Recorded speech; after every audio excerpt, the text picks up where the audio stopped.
bandeko ba bolingo mbote mbote vraiment ya mingi kande na lobaka mado shako na bino shako o ya bino na émission na bino boyebi bosolo lelo toye na côté ya mboka na biso Congo toyeba ba histoire ya mingi o lelo ba interdisa biso pourquoi pas ba cimetière ba statue toko yamba kaka Wabis Ben balobi Pasteur Gédéon Moussiana oyo azo memela biso makambu oyo azo lakisa biso mwa ba makambu boza d'accord ou pas mais boyoka ba appréciation na bino botika ngukaka na se na yango nde siko tozozwa pona ko salaka ba émission ebele pona ko répondaka na pas mal de pona ko répondaka na pas mal de questions o bozo poser mado chako o bozo poser Pasteur Wabis Ben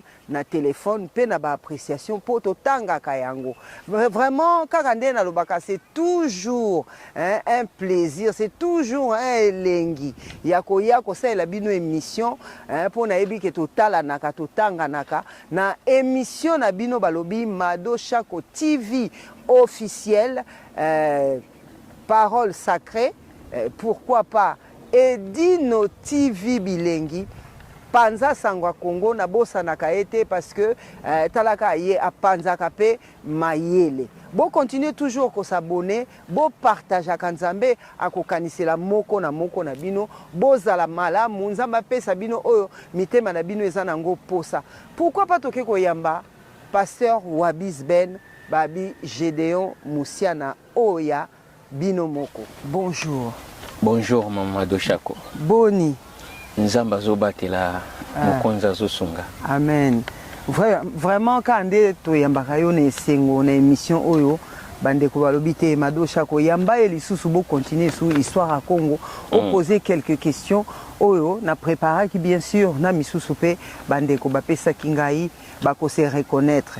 Donc toke bongo na kokota na kati ya émission pour ne pas tarder balobi na tuna yo bokoko lelo to sola bokoko Bokoko na biso na bonzambe rapport nini ezali différence nini ezali entre bokoko na bonzambe bokoko na biso na bonzambe ezana différence te mais so yoki boye okomo na différence pourquoi po batu ba memela ngo na sens mususu sens ni ba memela ngo na sens boye donc bakoko na biso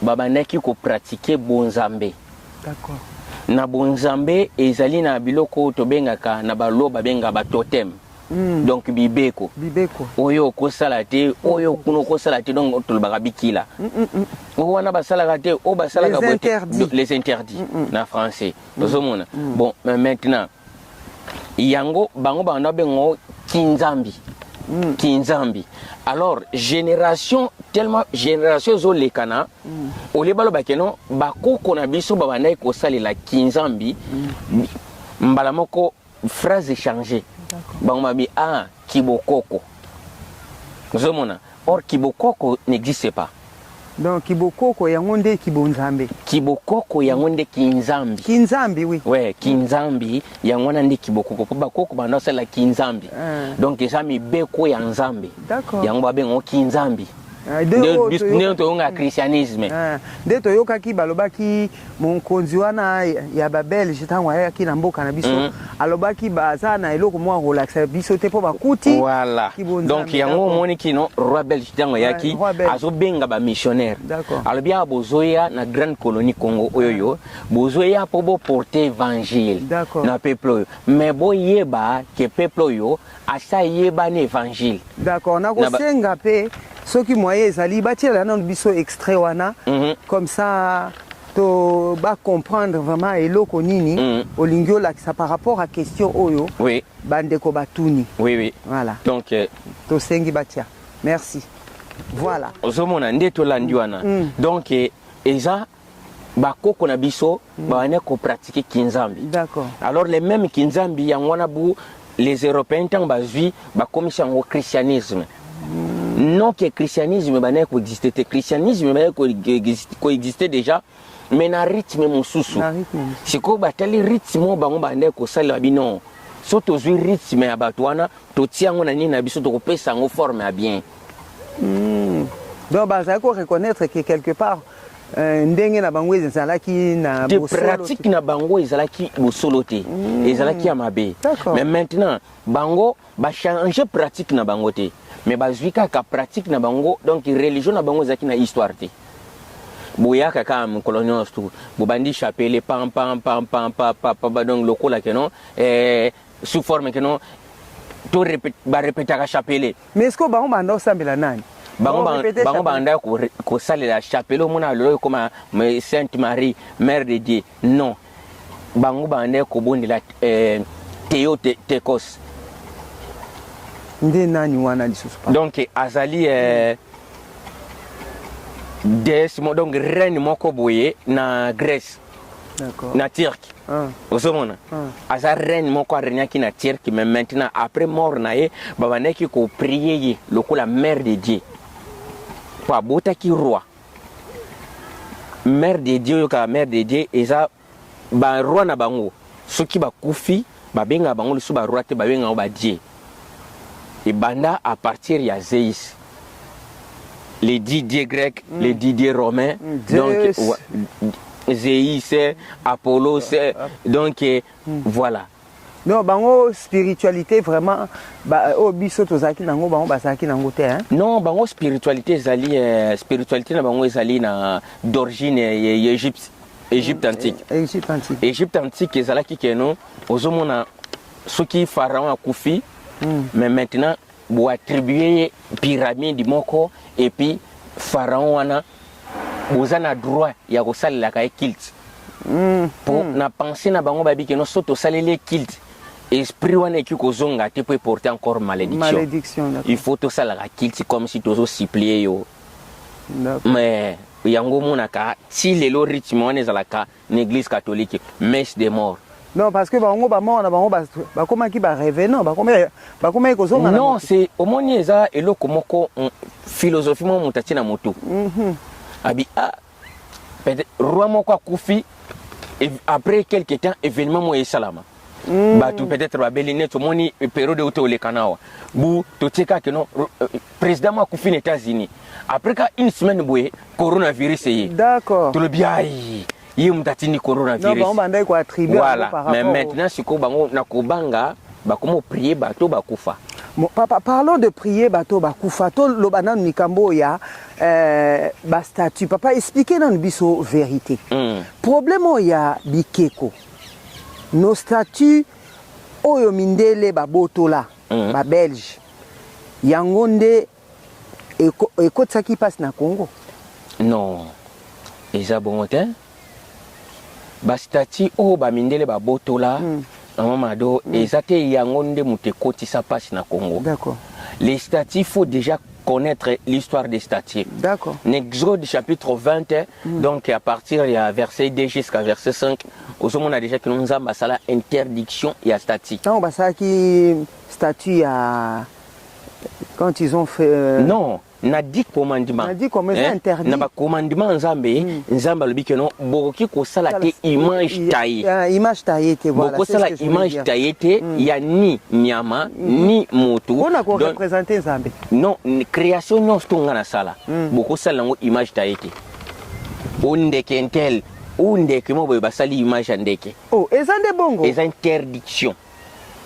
Do bande ko boyoki ezate que statut ndenge selon to sola na bandeko ezate que statut pona ko représenter la nzambe mais ça eloko nyoso neti nzete ko sala ngosu nzete te mama domoni problème ya statut ou tu vois problème ya statut ou depuis le commencement. D'accord. Chito mona ka keno histoire bachaka histoire d'élige eza histoire yo que non les géants antiques ba se révolter contre nzambe bango batali bosu babanda o sala statut.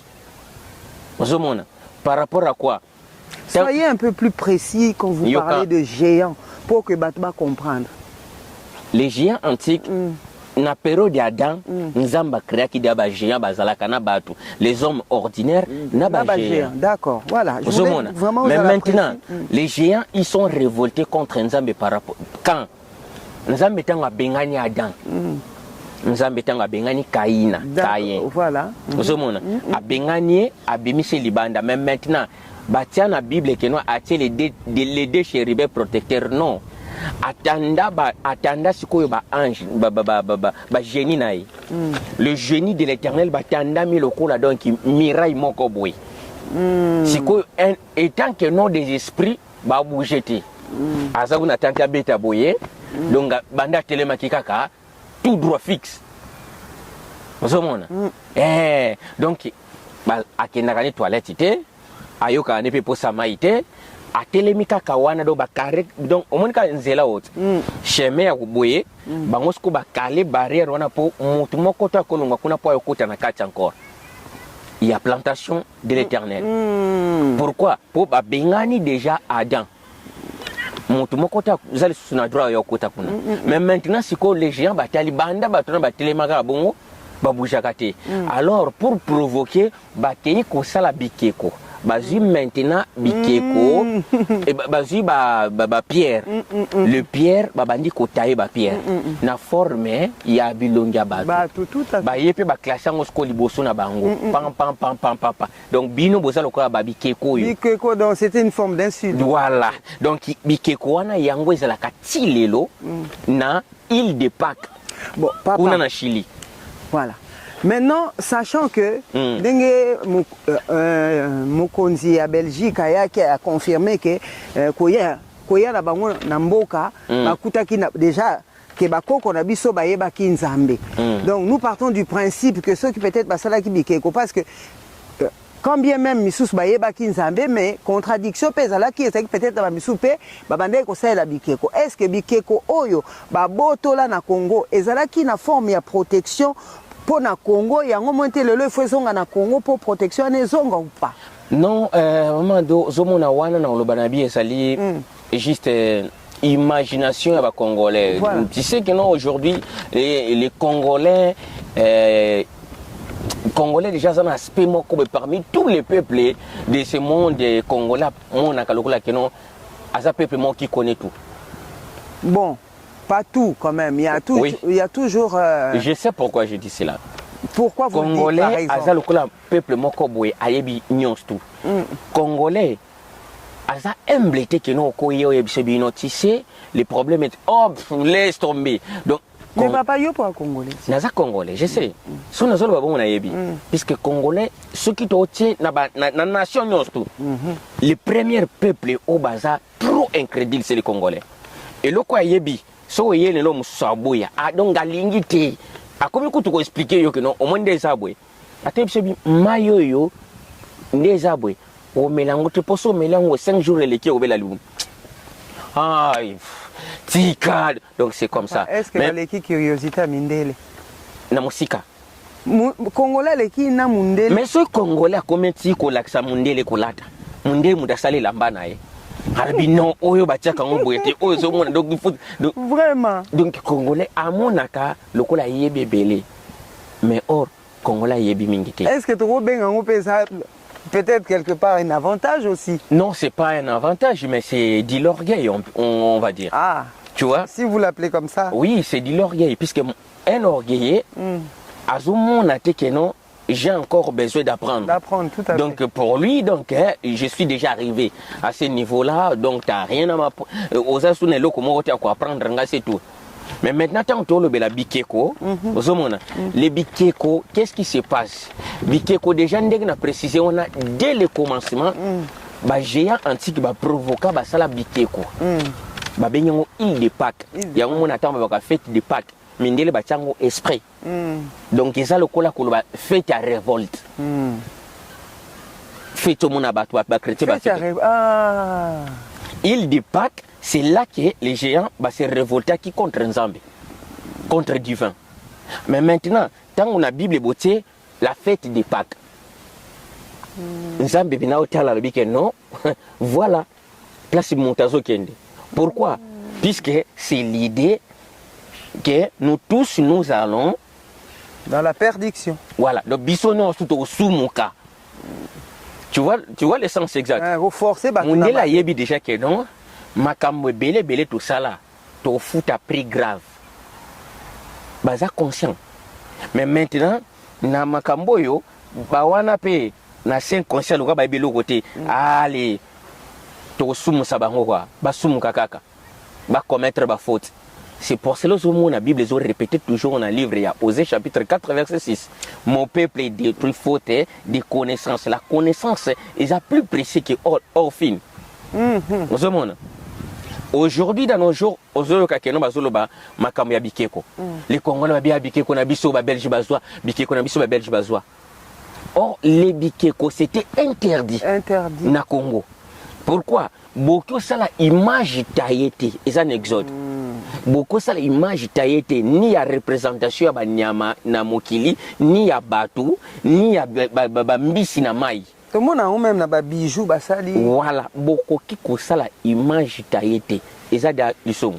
Siko papa na ba émission ebele auto sali na yo au talisi biso que peuple congolais aza peuple moko mis à part peuple moko o nzamba lingi mingi o nzamba zwaka biso lokola bana na ye ya suka. Raison pour laquelle a pesi richesse ebele na kata mboka na biso to mona depuis to zaka bana mike diama ba yiba kamebota ka on dirait nde to zana zamba awa tala bande ko bota la nature et pesi bino mbote. Est-ce que pensez-vous que c'est pour cela Nzambe lelo a puni mboka Congo po to koti na kata je ya bato mususu o ba meme biso to sala masumu na bango. Maman Mado, tu sais peuple est bengami na Nzambe et souffrira trop. Aussi longtemps babi peuple sacré tant aux autres mon lignée sacrée aux a protégé. Ceux qui ont se déraillé au commis hors lignée à sacré nous avons fait frapper au fort. Au moins à peine à bouler là, na banner moko maladie ya bana bazo kufa nzambo sa wapi. Puisque nzamba ebi que notre peuple ngana ponia comme bungansela, il faut na bêter makasi. Pour tout na bêti makasi, mba moko ozo conscience à kozonga et pas na ngai. Mais le reste wana lokola bazana bango ya ngate na poni nanga bangote. Donc ça sert à rien. N'a torturé bango. Le peuple congolais, donc a poni peuple congolais, en fait le peuple congolais a porté lumière vers la nation. Mais maintenant, tant que le peuple congolais a zana katia kobunga, donc cela veut dire nation te mute souffrir. C'est d'abord les Congolais pour bango baza bananda. Voilà. Donc nous comprenons bande ko ba bolingo binomoko boyoki binomoko bozolanda vraiment et ça vraiment makambo eza pena poignant au papa zola kisabiso awa mais siko papa toyebi ke na kati ya peuple na biso Nzambe abimisaki o ya biso moko prophète papa Simon Kimbangu oyo pe atalisaki biso koya pe alobela biso pe makambo ya Yesu Masia oyo so boya mais lelo tozomona ke bazosala pe musée po na ye. Boété papa, j'espère que vous êtes au courant. Nous sommes au courant. Voilà. Misé à papa Simon et salami pour récupérer ba bikeko na biso nyonso. Ba statut ya ba koko na biso ba belge bazwaki. Siko okoki kolobela biso nanu par rapport à makambo ndengo uti ko expliquer biso. Est-ce que ça kaka na kati ya bolamu to ezokota ka pasi na pasi. Maman a tout d'abord pour répondre à la question. Sachant que Mosela Nzambe donc je sais. Na pour répondre na makambo ya Simon Kimbangu. Na moni Simon Kimbangu nenga zawana. Les gens, les Congolais parlent de Simon Kimbangu mais ba yebi Simon Kimbangu te. Les Congolais parlent de Simon Kimbangu mais ils cherchent pas à comprendre réellement que non Simon Kimbangu a lobaki nini.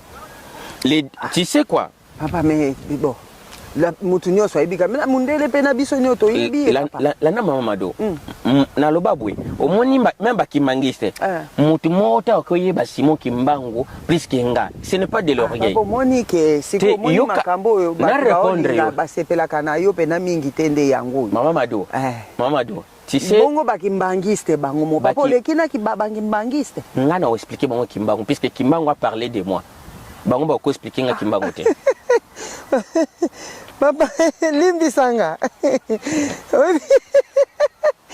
papa limbisa nanu nga ntuka bandeko bo limbisa nga makambo yango nabongama na yo nabongama ka papa yebisa nga nanu pete na o rate makambo po moni osaki pe pembe na Yesu yebaki te yebisa nga osana onani to bana osana onani po lati mo sérieux papa loba nanu po bato ebele mususa kobenga nga lobi ate mama do mutu na wana pe te ye pa lekisi mama do papa loba nanu papa ngamone na zabo ikoko mona ngeza mystique ngamo kona ibikino na zana déjà mystique bato pe ba yebi nga ba yebi kino azana mystique na za mystique pona bonzambe mais alors yango na lobi makambo makineti Yesu te quand même kobota na papa na mama kobota na bien tous les prophètes babota na ba papa na ba mama Simon Kimbangu bosolo balela bota mi pe na papa na mama. Ah oui mais papa siko yo za deuxième Simon Kimbangu. Mais si wabi Simon Kimbangu na tana ba ndandi ma epete.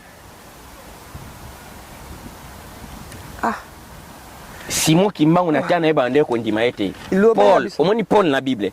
Na tana epeza na batu bando ndima ete. Te papa po omoni ndengo confirmer que na ba bakimbangiste bayebi makambo ngote. Na biso boyelanda très bien. Amado. Mukolo ko zwatan. Même bato ba olanda biso ofandeli prophétie Simon Kimbangu mobimba o comprendre makambo ebele bo yo po vandela ki ango papa naza tante na fandela ngo mais siko papa yebisa na bandeko bazotala biso bandeko ba bolingo lelo penda papa wa bisben papa Gédéon Musana ayebisa biso azalaka nani mise à part botamaki salaki bo songisaki osaka sina nini yo lobi naza un prophète. Le prophète déjà c'est Osomona. Donc neti prenons l'exemple. Au moins neti yozawana. Madoshako na umba wayambo. Madoshako na umba wayambo. Première dame papa. Faut préciser ça, première dame. Maman umba. Première dame. Première dame. Première dame. Première dame nanga. Oh, vous avez une balé lesbienne. Oh. Papa, ok musika boye poani. Oh mais alors donc condamné nzambe. Te miyondo. Oza ba lesbienne te mais asa première. Donc asa première pa nanga tout. Mamadou. Wani pa na yo. Kasi benga na police. Non, ça ne dit pas que nous soyons des, ça n'explique pas que nous sommes pas lesbiennes. Parce que nazo comprendre te. Olobi na première dame. Comment nae womba wa yambo première dame. Boza ba jibon ba jimel binembale. Kasi asa première nga na deuxième.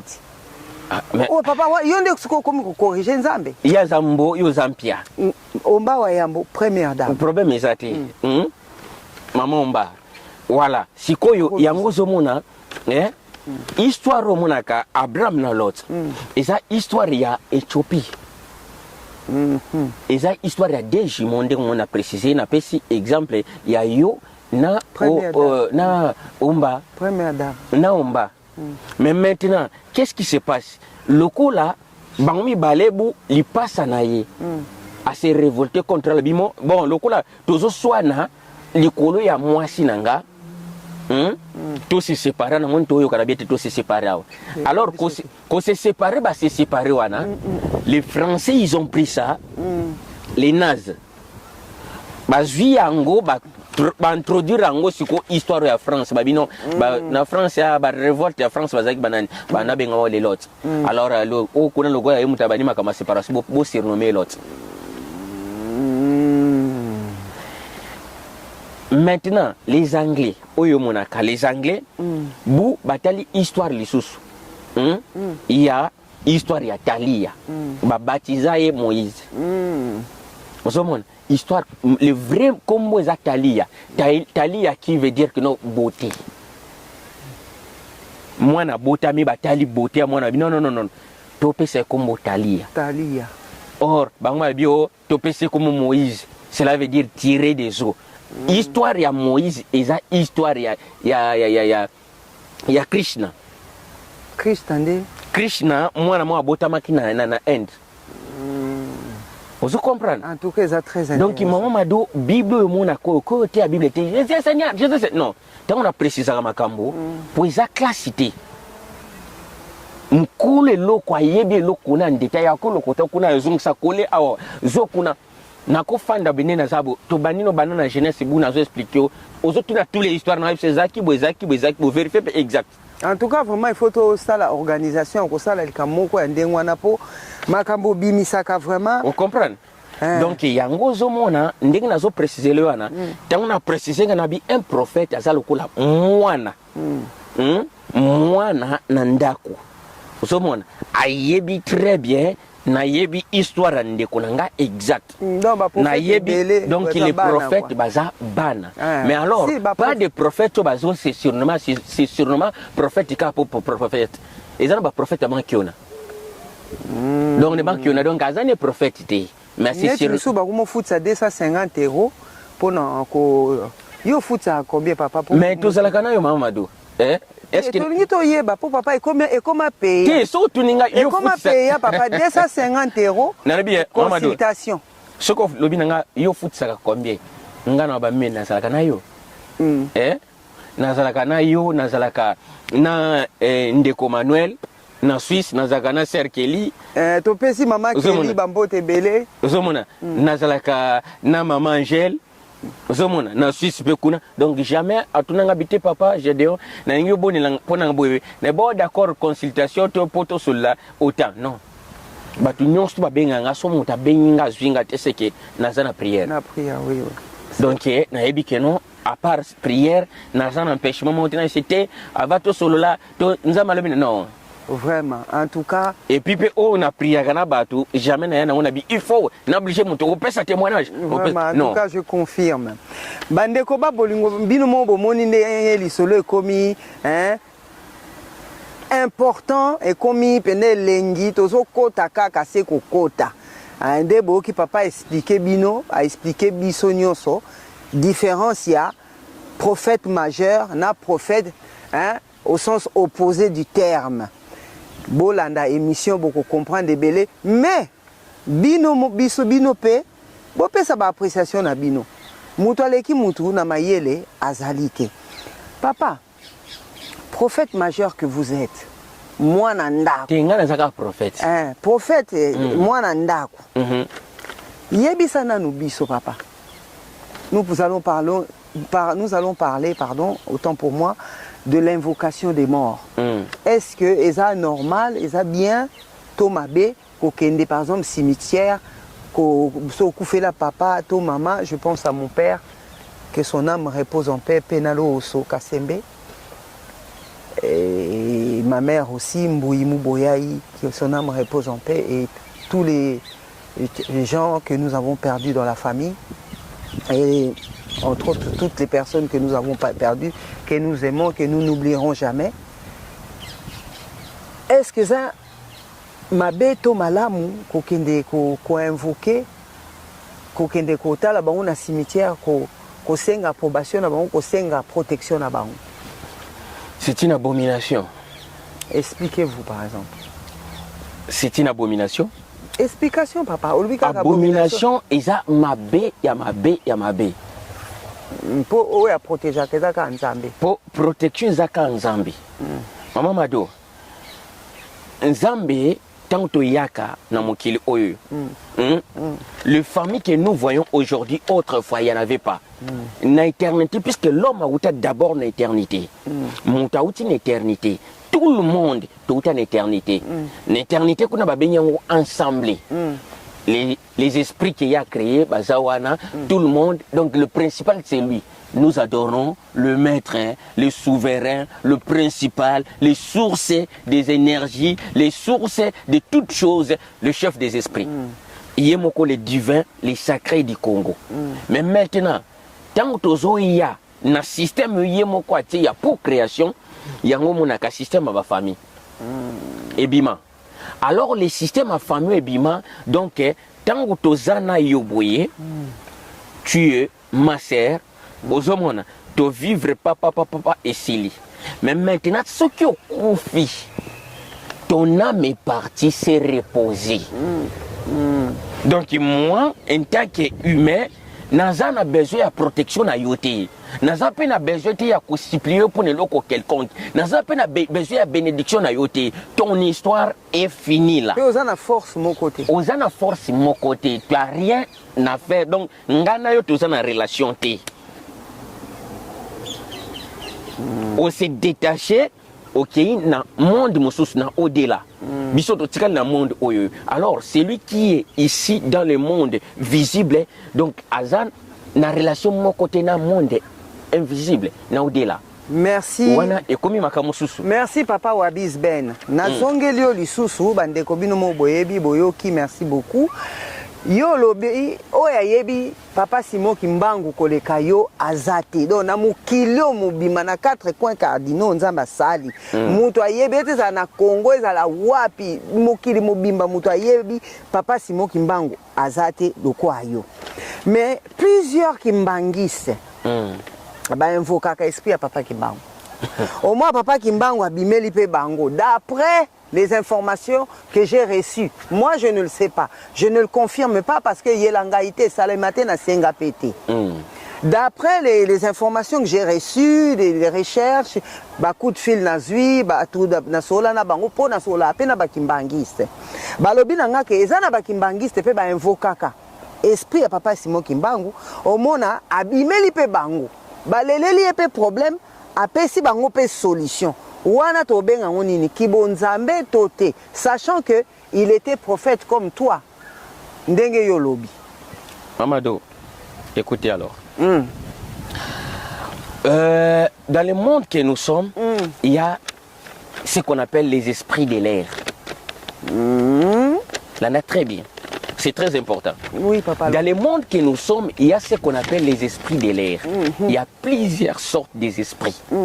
Mais maintenant, les esprits, ils ont la capacité supérieure à examiner l'homme et puis à manipuler l'homme. Quand tu introduis quelque chose où ils ont inhabituel, alors ceux qui ont un avantage, il y a Satan, il applaudit. Écoutez, papa n'a koufa, ton maman n'a pas koufa. Prenons l'exemple. Il y a chaque jour dans le cimetière, sans autant oublier que non, dans le cimetière, il y a des esprits. Où ils ont circulé, puisqu'ils ont la placité. Ils ont telengana. Oh, dans la logique des choses, nous sommes des colons à Bango. Oui. Et pourquoi ils vont agir? Hein? Pourquoi ils vont-ils agir? Non, mais parce écoutez. Parce que Moutazo qui est à leur. Non. Nzambe, principalement parlant, Nzambe étant qu'un Nzambe, nous avons pas un autre esprit à invoquer si ce n'est que lui. Oui, tout à fait, ça je suis d'accord. Il est le principal que non, il y a recevoir adoration, il y a recevoir louange, il y a recevoir nios tout. Mais si tu as besoin de quelque chose, c'est à lui que tu dois adresser prière nabiso. Si nous avons besoin de protection, tu as Simon Kimbangote. Mais pourquoi Bimela? Non, mais ça ce n'est pas Simon Kimbango. Ah, ce sont les esprits de l'air. Ça c'est les esprits. Mais maintenant, quand Yozadana Motuno le bikeno, donc tu vois ce que vous imaginez, les esprits ont la facilité de prendre ton imagination. Au moment où tu me souviens, à Fandibu, à Tali, ce qui Beyoncé, Journée Mobimba. Na butalobi Beyoncé abimi obina loti Beyoncé ngana Beyoncé na mbeto. Mais c'est quoi papa ba esprit ngo ba utarabe, ce sont des gens qui sont décédés avant leur explique-nous un peu papa. Les esprits et utakawa pour tenir bien, très bien. Les questions madame. Les esprits et utakawa puis maman Mado.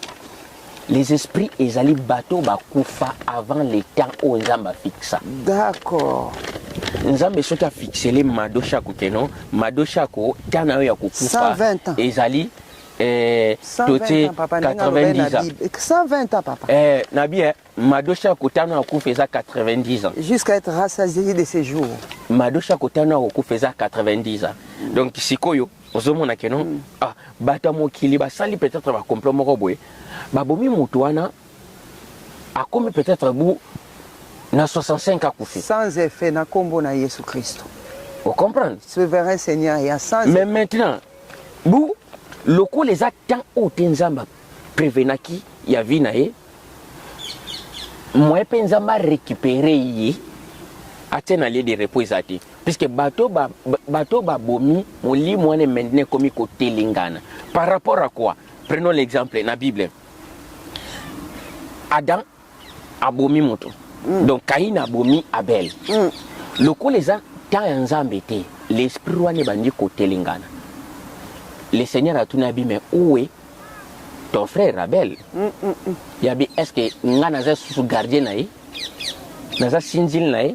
Arrivé mon quoi? Donc ça mona. Donc il y a ça qui vraiment mon ageno mutumo arrogant quoi. Abi nga na komi sous gardien nae quoi.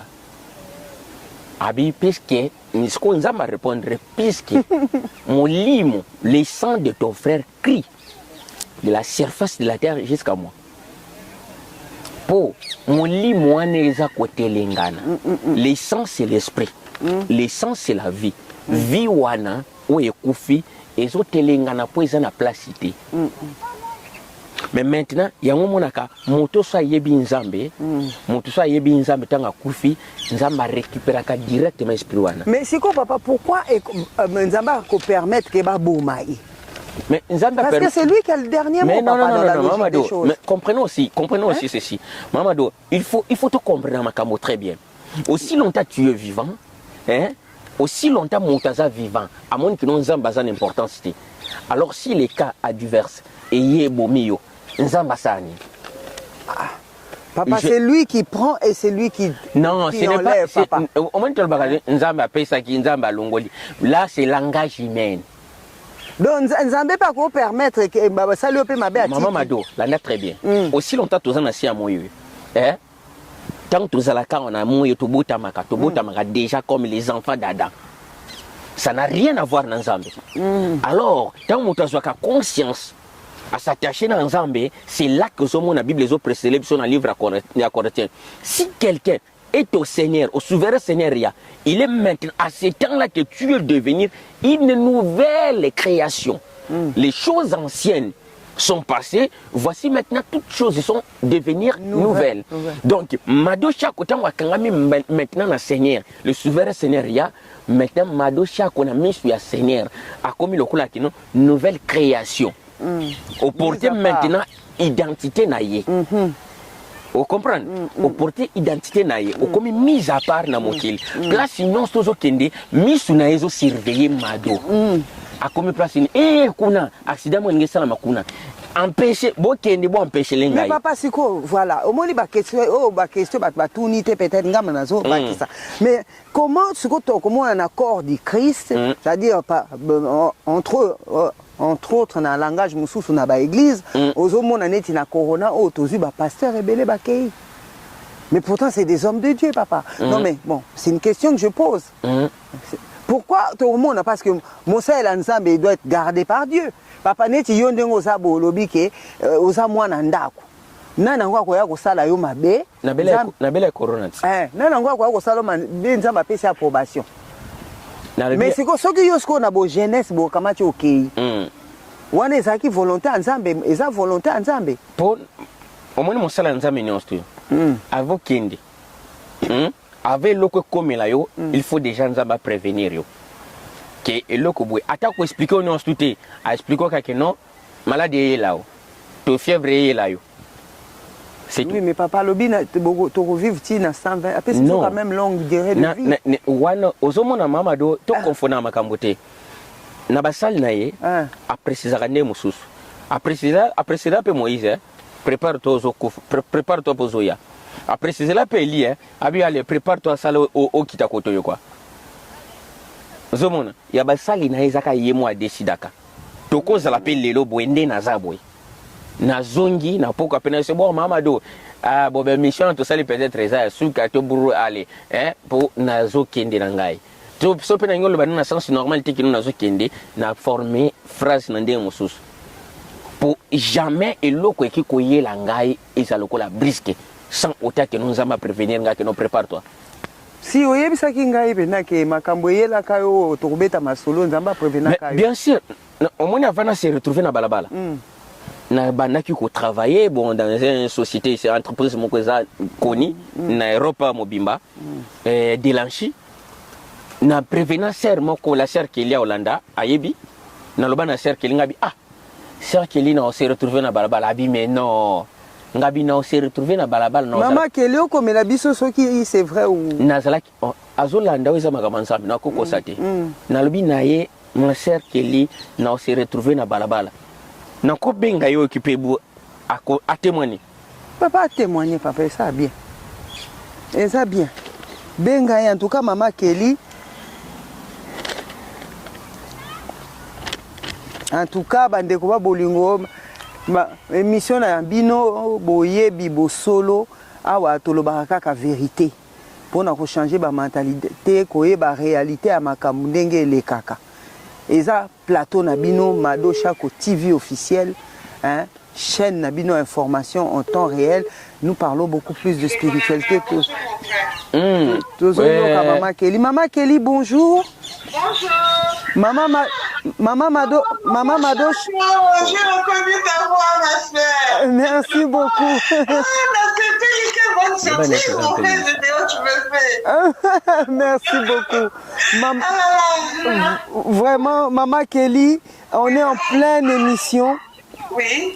Nabanze okolanda biso pe olandaka. Bande ko bazo yo kayo pe bakoyo kayo. Bandana mikopesa bango mbote. C'est en direct là? Oui, on a direct. Et ça lui surprise parce que les Kambuto solo li au courant qu'on a la prévenité.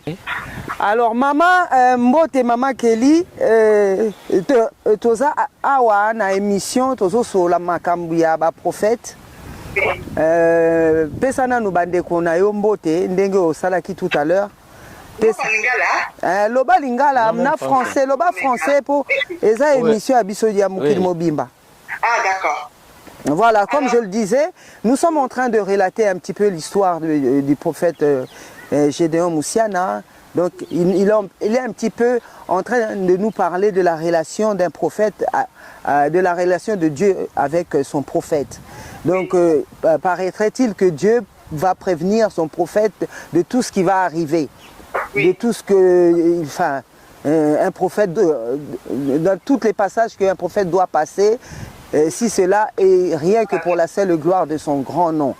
Oui. Donc le pasteur m'expliquera que même éventuellement il avait une superbe vie, il travaillait dans une très grande entreprise, il avait des responsabilités. Du jour au lendemain, Dieu va lui demander de sortir dehors. Et il avait, enfin, il a eu à vous en parler. Et vous avez pris ça pour une plaisanterie. Oui, donc par là, je lui ai demandé, je lui ai dit non, il faut absolument qu'on appelle notre sœur Kelly éventuellement pour qu'elle confirme. Raison pour laquelle je me suis permis éventuellement de vous passer un coup de fil. Donc si possible, vous pouvez commencer par saluer nos internautes et éventuellement leur raconter brièvement cette grande histoire pour la seule gloire du nom de notre grand Dieu. S'il vous plaît.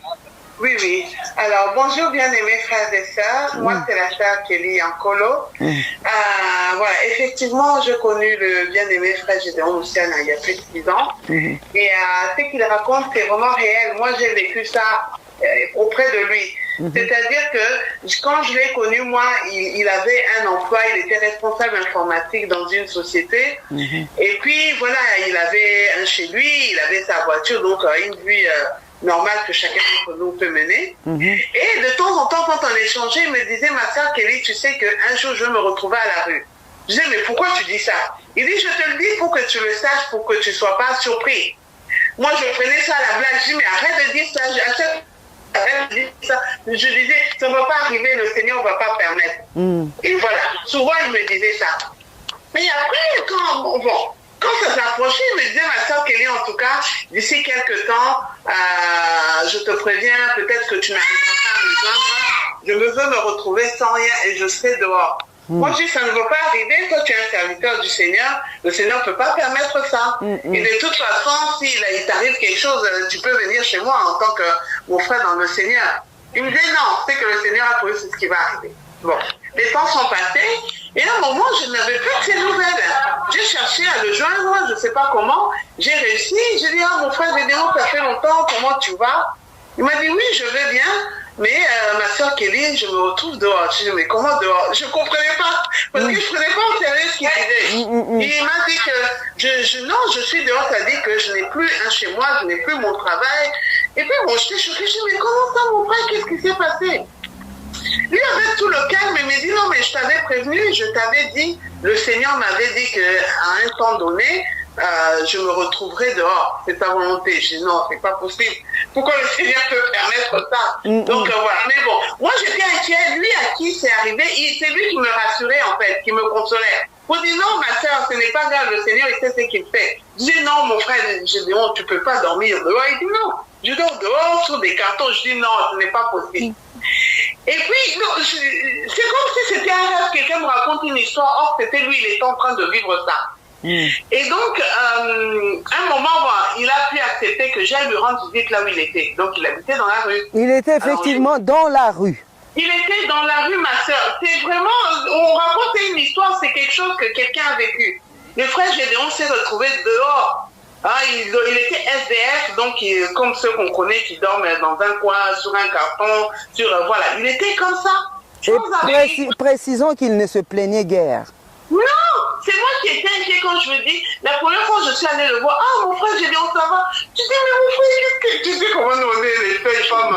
Il dit, non, ma soeur, ça va aller. C'est ma destinée, le Seigneur a permis ça. Je dis, mais comment ça, mon frère? Même je lui ai dit, tu peux venir chez moi, je peux t'héberger. Il disait, non, non.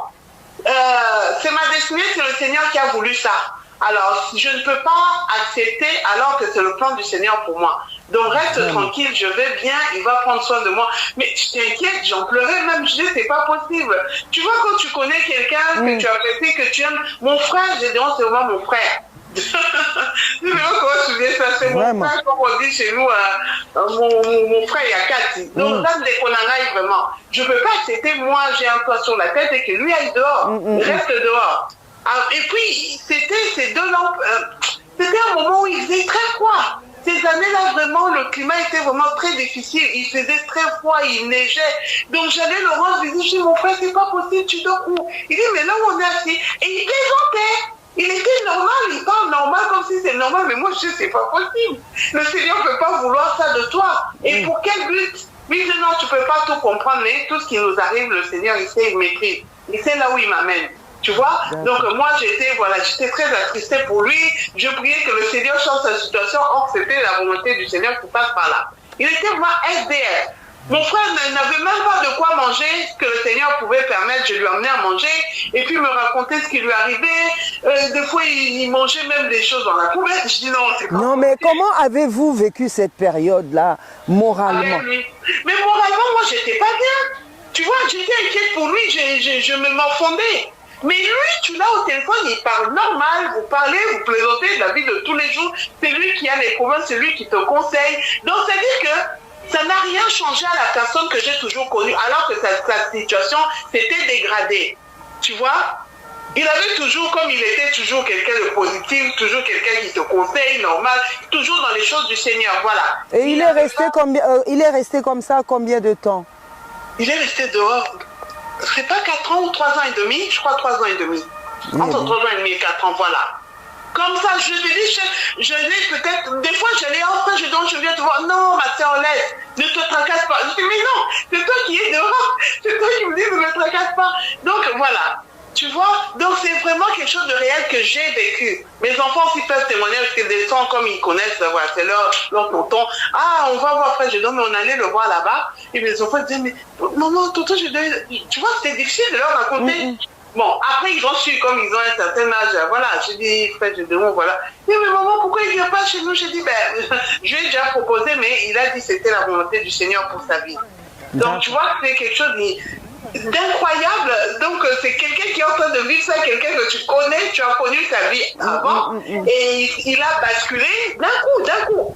Et puis, voilà, cette vie-là, il continue à la vivre. Tu vois, mais il me disait toujours, il y a un jour, le Seigneur, quand ça sera fini, me sortira de là. Vraiment. Il me sortira de là, oui. Mais il ne voulait pas la facilité, il disait qu'il ne voulait pas venir chez moi parce qu'il disait, si je viens chez toi, ça dit que j'ai désobéi à ce que le Seigneur a voulu. Donc je ne peux pas le faire. Moi, je pense que vous êtes croyante. Ah oui, je suis croyante. Et croyante. si je dois vraiment poser une question par rapport à Makamo, Papa Nabiso qu'il a vécu, yo vraiment, na katia croyance, qu'est-ce que ça vous apporte? Qu'est-ce que ça vous a apporté de plus? de voir un homme aimer Dieu de la sorte, accepter tout ce que Dieu lui dit de faire, il accepte de la sorte. Ça a dû changer quand même votre façon de voir spirituellement. Oui, ça m'a apporté. Oui, parce que je me suis rendu compte, frère Gédon, c'est un homme très intègre. C'est-à-dire qu'il ne plaisante pas. Il ne fait pas plaisir à quelqu'un. Il fait ce que le Seigneur lui dit et il est intègre. C'est-à-dire que si le Seigneur lui a dit ici, il restera ici. Peu importe les conséquences en tant qu'être humain il peut subir, il restera là. Si le Seigneur lui dit c'est bon, on va par là, c'est ce qu'il va. Parce que c'est ce que moi je lui proposais. Je lui dis bon, il t'est arrivé ça, tu n'as plus rien, tu es dehors, mais viens chez moi. J'ai une chambre, je peux t'héberger, tu es mon frère, c'est quoi le problème? Il disait non. Pour mon confort, en tant qu'un être humain, je peux dire, mais pour l'amour du Seigneur, je ne peux pas accepter. Parce que le Seigneur ne m'a pas dit de venir. Je ne comprenais pas, je dis, mais mon frère, tu t'es dérangé là. En tout cas, merci beaucoup. Je pense que nous aurons l'occasion encore un jour de vraiment relater l'histoire de notre papa Wabis Ben. Oui. Aujourd'hui, c'était juste une petite paragraphe. Donc, nous vous remercions énormément. Mado Chako TV officiel, Parole Sacrée et Edino TV Bilengi. Nous vous remercions vivement et que Dieu vous le rende pour votre sacré témoignage. Alléluia, gloire au Seigneur. Merci, que Dieu bénisse votre maison. Beaucoup. Merci, Alléluia, à très bientôt. À bientôt, ma bien-aimée. Sœur Kelly. Oui, ma bien-aimée, maman Chako. Merci beaucoup. À bientôt. À bientôt. Merci, au revoir. Merci. En tout cas, Papa Gédéon, Toyoki, et en tout cas, Bakisi un plus, Bandeko, Bino Moko Boyoki. Donc, Yango Zomo na mama ado, tant na loba makambo, na lobaka, oyo na ebi place nzamba utananga. Ndeko Kelly omoni to prévenir yete o insister lobi to benga zomona so zaki loka lokuta ngaba mais na yebi makama zo lobate quoi. Et puis c'est une dame ça correcte. Donc ça vraiment correcte. En tout cas des gros bisous. Depuis ayebangai aibine na marchaka. Toko c'est kato beti masolo. Elle est mariée? Oui. Oui, elle parle des enfants. Non. Topé simbote na papa, mobali na papa. Mon nani Jancy. Papa Jancy. Le frère Jancy. Papa, frère Jancy, voilà. Ouais. Donc, mais maintenant, tant que tu bêtes ma solo. Bon, il y a un abana, mais il y a ce qu'on a commis na page B. Il y a ma camanzambe. Donc, il y a moi, Babi. On dirait yoté. On dirait yo mutu c'est quand on a attends, papa, ya mona retransformer. Dans le bien, on a dit, mais, puisque ma camanzambe, donc, vaut mieux beau manga. Bosasanga, bosalanga ni osto bolingi pour na makamanzambe quoi. Na makamanzambe, il y a pas de blague. Même ma fille, elle sait que non. Si je lui dis que non, je vais aller au studio pour enregistrer des enseignements.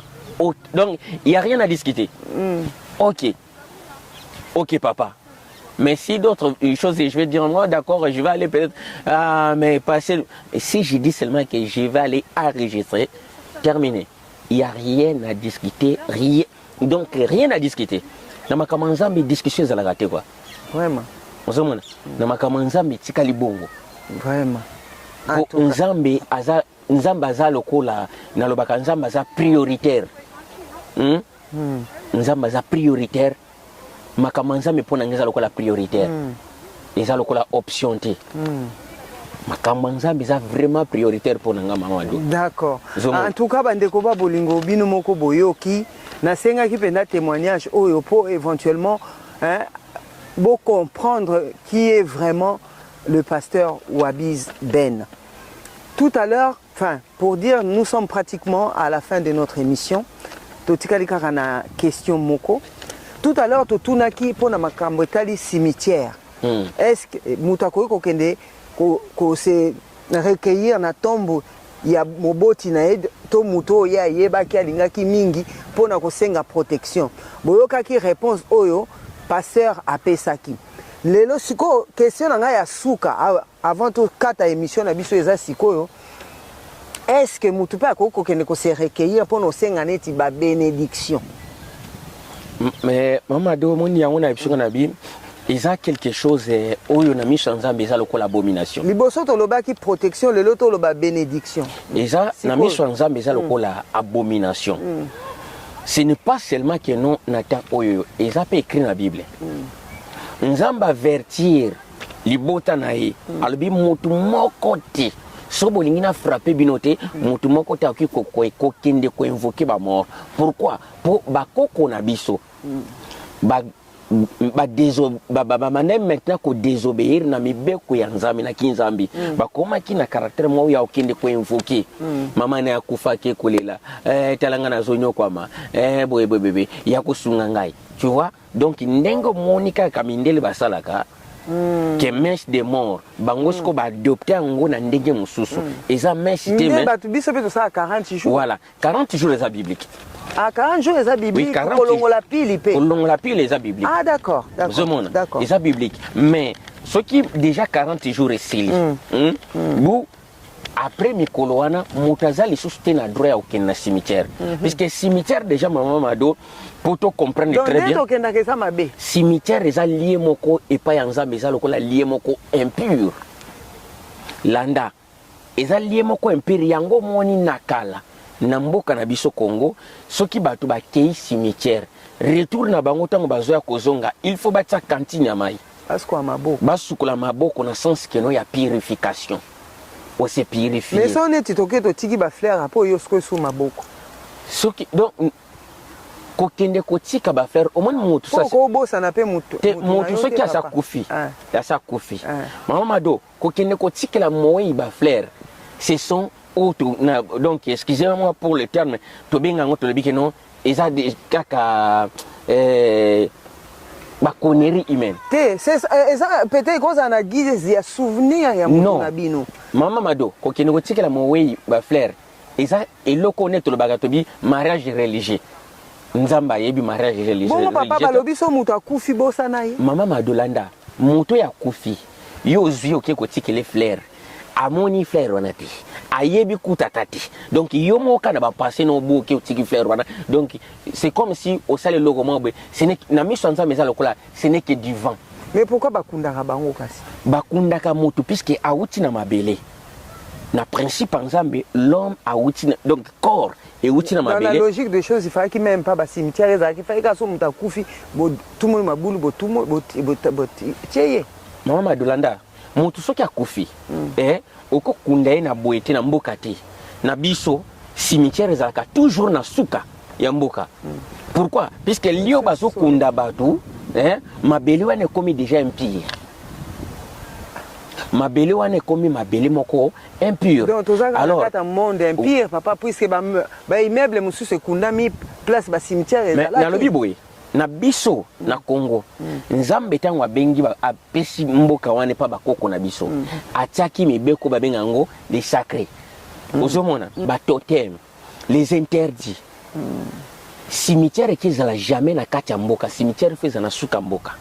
Alors des consignes ezani no tobenga kino les ordonnances tango batu bakei kuna na cimetière retour ya batu nyonso ba uti cimetière baye il faut basukola maboko musali ya nzambe oyebi keno na otelema na présence ya batu pona teya oki jamais kokende na cimetière quel que soit bembe ya mama na yo quel que soit bembe tata na yo soki okei kuna yeba keno okofanda na ban okote ya te pendant 40 jours pour mama dona biso na via lelo même basala nzambe ba violaka mibeko ya nzambe na dimension mususu pour tout monde ndeko soka ku bien to batanga to na bineti lelo pasteur akei na cimetière ake ba mema pena corps na ba église to mona ngo ba eza kutuma kama nzambe te na ndakwa donc déjà ebembeke kota jamais na katanda kwa nzambe abomination totale ebembe corps ya moto ya kufiki kota jamais na présence nzambe. Donc pour nzambe ça lokola keno boza ko insulter boye l'accès nini et loko esala ka corps wane animé c'est l'esprit ou elongwe o wane tikalo na c'est la terre il faut bokeni bo enterrango un jour moto lobi na lobi Seigneur permettez ngana kindi na kokunda papa na ngai après na ya kulanda yo. Non, Obi langage enterrer les morts. Abi laisser les morts enterrer leurs morts.